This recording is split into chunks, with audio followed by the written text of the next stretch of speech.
আপনার কাছে যদি সিম্ফনি কোনো ব্র্যান্ডের একটা ফোন থাকে, অর্থাৎ সিম্ফনি ব্র্যান্ডের যদি ফোন থাকে, আপনি চাচ্ছেন যে এইখান থেকে ডিসপ্লে সাইডে চাপ দিলে আপনার ফোনটা ব্যাক হয়ে যাবে এবং নিচে যে ডিসপ্লে নেভিগেশন বারগুলো দেখা যাচ্ছে সেই সিস্টেম নেভিগেশন বারগুলো মূলত নিচে থাকবে না। এইটা কিভাবে পরিবর্তন করবেন সেটা স্টেপ বাই স্টেপ দেখিয়ে দিব। আর এই যে এখানে দেখতে পাচ্ছেন তিনটা বাটন, এই তিনটা বাটন হাইড হয়ে যাবে এবং আমার ব্যাক বাটনটা কিন্তু ডিসপ্লের সাইডে চলে আসবে।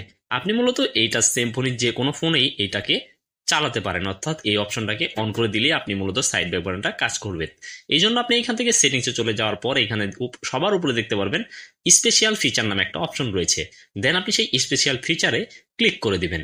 স্পেশাল ফিচারে যখন ক্লিক করবেন ঠিক সামনে একটা দেখতে পারবেন নেভিগেশন বার নামে একটা অপশন রয়েছে। দেন আপনি সেই নেভিগেশন বারে কিন্তু আবার কষ্ট করে ক্লিক করে দিতে হবে। নেভিগেশন বারে ক্লিক করার পর এখান থেকে দিতে পারবেন নেভিগেশন বার সেটিংস। আপনি যদি নেভিগেশন বার সেটিংসে যান তাহলে আপনি এই সিস্টেম নেভিগেশনটাকে ডান থেকে বামে নিতে পারেন, অর্থাৎ বাম বাটন বাম থেকে ডানে নিতে পারেন। তারপর দেখতে পাবেন উপরে সেই আবার সিস্টেম নেভিগেশন নামে একটা অপশন রয়েছে। দেন আপনি এই সেই সিস্টেম নেভিগেশন নামে যে অপশনটা দেখতে পাবেন সেটাতে ক্লিক করে দিবেন। এইখানে দেখতে পাবেন গেট সার্চ নেভিগেশন নামে একটা অপশন রয়েছে।